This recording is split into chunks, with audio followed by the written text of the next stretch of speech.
Bien, bonsoir à toutes et à tous. Merci d'être avec nous ce soir. Donc, j'ai plusieurs personnes à accueillir. En premier lieu, merci Ziad Abichaker, qui est notre invité d'honneur. Qui a... Attention, parce que si vous commencez à applaudir pour le premier, vous allez applaudir pour les suivants.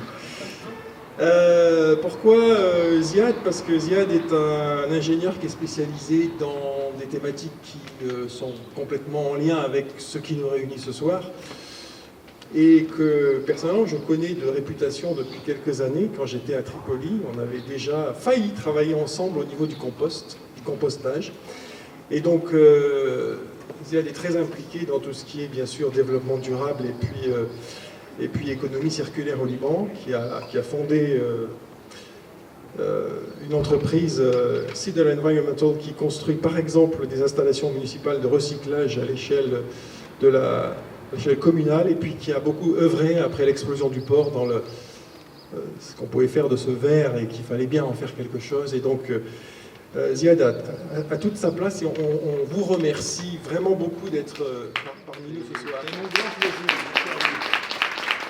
Bien sûr, je remercie Isabelle Picot, qui représente ici l'ambassade de France. Et oui, ça vient. Isabelle Picot, qui est conseillère adjointe de coopération et d'action culturelle, qui représente l'ambassade de France. Et puis Mathieu Diez, responsable du bureau du livre, qui lui est un peu à la baguette pour tout ce qui est partenariat avec nous dans ce type d'action. Et nous sommes très heureux de tout naturellement accueillir cette expo au Grand Lycée, naturellement parce que nous sommes voisins, naturellement parce que nous avons une longue histoire de travail en commun, évidemment. Le voisinage et la proximité de nos problématiques communes fait que, bien évidemment, les partenariats vont de soi. Et puis, donc, je voudrais également remercier un certain nombre de personnes qui ont permis cette soirée. Et d'abord vous dire qu'aussi, naturellement, le Grand Lycée accueille cette expo parce que l'établissement, comme d'autres, mais l'établissement est en démarche de développement durable. Ça veut dire que, pas seulement du fait qu'il y ait des petits hommes et des petites femmes vertes qui soient là, c'est plus qu'un symbole. C'est-à-dire que, voilà, un établissement qui se met en démarche de développement durable, ça veut dire que dans la vie quotidienne, alors il y a des choses qui sont le fruit de décisions qui nous dépassent. Par exemple, vous avez vu ces 1500 panneaux solaires que nous avons sur le toit. Là, nous ne sommes pas pour grand-chose. Donc, on remercie encore une fois l'État français, à travers Isabelle, pour l'effort qui a été fait par l'État français d'équiper les écoles au Liban de panneaux solaires, qui nous permettent évidemment de faire des économies, mais qui nous permettent surtout d'éviter de rejeter plein de saletés dans l'air. Voilà. Même si ce qui arrive parfois de l'air et qui redescend très vite après être monté très vite et qui traverse les panneaux solaires, vous voyez de quoi les éco-délégués je veux parler. On a vu un beau panneau solaire troué la semaine dernière et avec la balle qui était par terre. Voilà. Donc il arrive que les panneaux aient quelques soucis, mais il en reste, ne vous inquiétez pas, sur les 1500, il y en a pas mal qui sont encore actifs, la grande majorité. Voilà. Et puis au-delà de ces remerciements, bien sûr tout le personnel du Grand Lycée qui a permis cette soirée. Je vous ai parlé de la démarche développement durable, donc Magali Charrière, notre directrice, qui pilote la labellisation de l'établissement et qui donne beaucoup de temps. Donc merci Magali. Et puis tous les collègues. Ah oui, faites-le, vous pouvez. Et puis bien sûr tous les collègues. Alors je risque d'en oublier évidemment. Les collègues documentalistes, dont certaines sont ici. Avec nous, les collègues d'art plastique, dont vous verrez qu'avec leurs élèves d'option art plastique, ils ont constitué à partir de choses qu'on aurait pu mettre à la poubelle, mais qu'on n'a pas mises à la poubelle, des objets de recyclage. L'équipe de technologie et de physique-chimie qui a constitué un petit... Enfin voilà, ceux qui ont envie de faire un peu d'exercice, vous allez pouvoir pédaler, vous allez voir, ça fait de la lumière, c'est magique. Même si ça n'a rien de révolutionnaire, parce que nous on se rappelle quand on était gamin que les éclairages de vélo c'était comme ça, il n'y avait pas de pile, il fallait pédaler, et si vous arrêtez de pédaler, il n'y a plus de lumière. Et quand vous pédaliez, il y avait de la lumière. Vous pédaliez doucement, il y avait une petite lumière, vous pédaliez vite, il y avait une grande lumière. Bon, voilà, c'est ce qu'on a reconstitué ici. Les enseignants de SVT qui bien sûr dans leur cours, et puis qui par ailleurs encadrent bien entendu les éco-délégués. Et le club lecture qui s'est pleinement impliqué aussi. Et puis je voudrais évidemment, il ne faut jamais oublier les agents de service qui font beaucoup de travail et grâce auxquels il y a beaucoup de choses qui se font. Donc là, je vais vous demander vraiment d'applaudir notre équipe d'agents.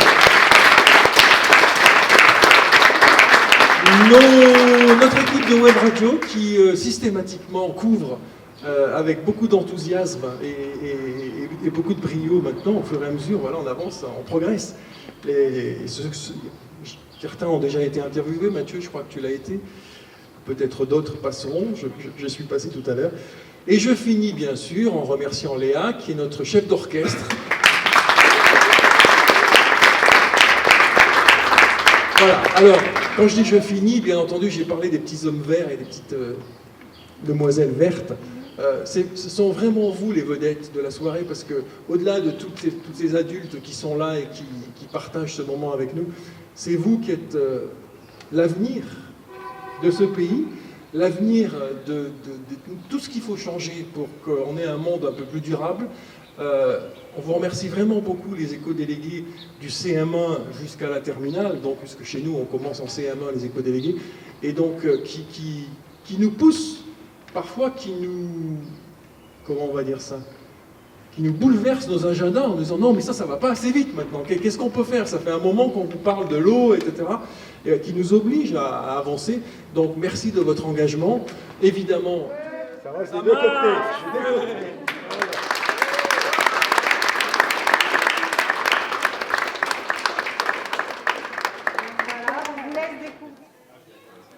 Je suis maintenant avec Ziad Abishakir, ingénieur industriel environnemental et président de Cedar Environmental. Bonjour. Bonjour. Quels sont les plus grands défis techniques et industriels liés à la transition énergétique au Liban? مؤخرا هو الترانسفير على السيكتور سولير، لي بانو سولير. والترانسفير صار لانه مجبورين انه ما في كهرباء، والكهرباء صارت غاليه، الجنريتورز اللي بيعطونا كهرباء الموتورات وكذا صاروا كتير عم بيغلوا. دونك الناس يلي قادره، للاسف مش كل الناس قدرت تعمل هالشيء، دونك صار في ترانسفير على لي بانو سولير. هلا لازم نكون بعد عم ندخل هالتكنولوجي اكثر واكثر، هو انه نقدر نعطي قروض للناس والعيال اللي مش قادره تشتري كله بفرد مره، هو انه يكون عندها ليني دو كريدي انه تقدر تقسطه على سنه او على سنتين. Quelle est la plus grande difficulté aujourd'hui pour une industrie qui cherche à réduire son empreinte carbone? لو تيب دينرجي يلي بتستعمله، خصوصا اذا عندهم جنريتور بيشتغل على الديزل، او اذا كانت اندستري كبيره عندهم جنريتورز بيشتغل على الفيول. الفيول بعد ملوث اكثر بكثير من المازوت، ومجبورين بالقانون هن انهم يحطوا سيستم دو فلتراج للاميسيون تبعهم. بس اكيد لانه بلبنان ما بنعمل تطبيق للقوانين مزبوط، هالصناعات الكبيره هيدي وهال تجمعات الجنريتورز بيدوروا بيعطوا كهرباء، بس كمان بيعطوا اميسيون كتير ملوثه، وخصوصا ببيروت. بقى هيدا الشيء لازم ينوجد له حل بطريقه كتير سريعه. Le livre propose des solutions notamment en faveur du nucléaire. Pensez-vous que cette option est en faveur de la planète?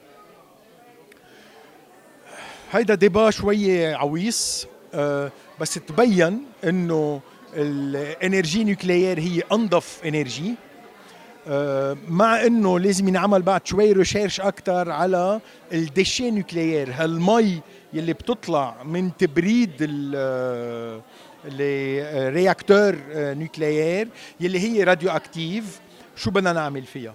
اكيد فيها شيء نعمله فيها ويكون يوتيل مفيد. اوكي، هلا كمان في شغله يلي صارت باليابان، يلي هو اذا عندك بلد بيصير فيه كتير هزات ارضيه، كيف فينا نعمر هالرياكتورات يكونوا مقاومين للهزات الارضيه، ما يتهبطوا ما يفرطوا، لانه الراديو اكتيفيتي تبعها بتكون كتير خطره. بس ايه فيني اقول لك انه اليوم الانرجي نوكليير لحديت هلا هي من انظف الانرجيات واكثر شيء كونسنتري. يعني السولار انرجي نظيفه بس الماتيريال اللي بنستعملهم تنعمل هول البانويات عم نروح نعمل ديمين ونشيل من الارض ونبحش وكذا دونك هيدا عنده افيه نيجاتيف على الانفيرونمون بس الانرجي نيوكليير يلي كمان بدهم يشيلوا يورانيوم من الارض اوكي بس مش بنفس النسبه يلي عم شيل فيها سيليكون اللي عم شيل فيها ليثيوم يلي عم شيل فيها كل الكومبوزون يلي عايزهم تعمل يا اما دي بانو سولير يا اما دي باتري de stockage d'énergie. Merci. Merci à vous. Je suis avec Isabelle Picot, conseillère adjointe de coopération et d'action culturelle de l'ambassade de France au Liban. Bonjour. Bonjour. À votre avis, comment la culture peut-elle influencer la prise de conscience face à l'urgence climatique? Écoutez, la culture, on a un bel exemple cet après-midi de cette exposition, que ce monde sans fin, qui a été en fait cette bande dessinée qui a eu une déclinaison en fait visuelle et qui a été transformée avec comme support des matériaux éco-responsables. Et je trouve que c'est une belle intégration ou un bon levier, la culture, pour favoriser justement l'éco-responsabilité. Quel impact espérez-vous que cette exposition aura sur le public libanais, notamment les jeunes générations? Alors l'impact de cette exposition d'abord au sein de l'établissement, mais je dirais que l'établissement est déjà dans une démarche de développement durable. Il y a beaucoup d'actions et d'événements qui sont menés dans cet établissement, de la maternelle à la terminale. C'est vraiment intégré dans votre projet d'établissement. Et après, évidemment, cette exposition sera ouverte aux autres classes, aux autres établissements, à la fois aux écoles publiques et privées libanaises. Et c'est là où on s'aperçoit que, au niveau du Liban, on va tous évidemment travailler les mêmes objectifs, qu'on soit scolarisé au grand lycée ou dans un autre établissement. La jeunesse se rejoint en fait sur ces objectifs. Jean-Michel Maire, proviseur du Grand Lycée franco-libanais de Beyrouth. Bonjour. Bonsoir. Quelle est l'importance d'une telle exposition écologique, Le Monde sans fin, pour un établissement scolaire? D'abord, c'est le signe de la collaboration avec l'Institut français, ce qui est important pour nous. Et puis, c'est dans le cadre de notre politique de sensibilisation aux enjeux majeurs qui sont devant nous. Donc, c'est très important pour nous de montrer ça à tous nos élèves et après de faire visiter un maximum d'élèves également d'autres établissements. Quelles sont les initiatives écologiques qu'entreprend le GLFL? Il y en a beaucoup, mais si on cite les principales, donc déjà vous savez que grâce à l'État français, on a eu l'installation des panneaux solaires, ce qui nous fait économiser du mazout et donc de la pollution. Et puis par exemple des petits gestes au quotidien, le recyclage bien sûr du papier, du plastique. Et par exemple, sachez que dans toutes les réunions que nous faisons, il n'y a plus de gobelets en plastique, il n'y a plus de bouteilles en plastique, tout est en verre ou en porcelaine, par exemple, de petits exemples. Quel impact espérez-vous que cette exposition ait sur la sensibilisation des élèves aux enjeux environnementaux?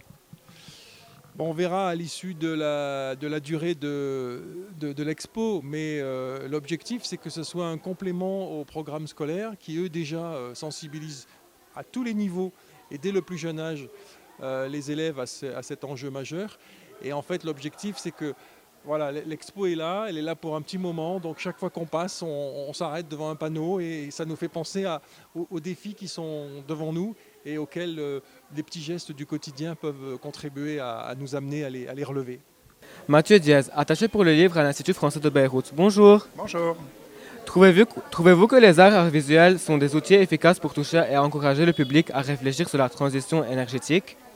Oui, je pense, puisque la bande dessinée qui a donné lieu à l'exposition qui est derrière nous a été une façon brillante de montrer justement les enjeux du réchauffement climatique et de la transition. Et cette bande dessinée s'est trouvée être le livre le plus vendu en France en 2022. Donc je pense qu'effectivement, il y a eu plus de 800 000 exemplaires vendus et ça montre que les arts visuels et la bande dessinée, qui est un art visuel et une littérature, sont assez pratiques, utiles pour démontrer ces enjeux. Avez-vous d'autres projets culturels en préparation autour des thématiques environnementales? Alors les thématiques environnementales, on les traite dans tous nos projets. Notamment quand on fait des festivals littéraires comme le festival Beyrouth Livre ou quand on organise un concert, on essaie de minimiser l'empreinte carbone, on essaie de faire attention à imprimer le moins possible d'éléments et travailler sur des supports recyclés, de papier recyclé. Donc c'est un petit peu au fil de chaque événement qu'on essaye d'avoir cette approche.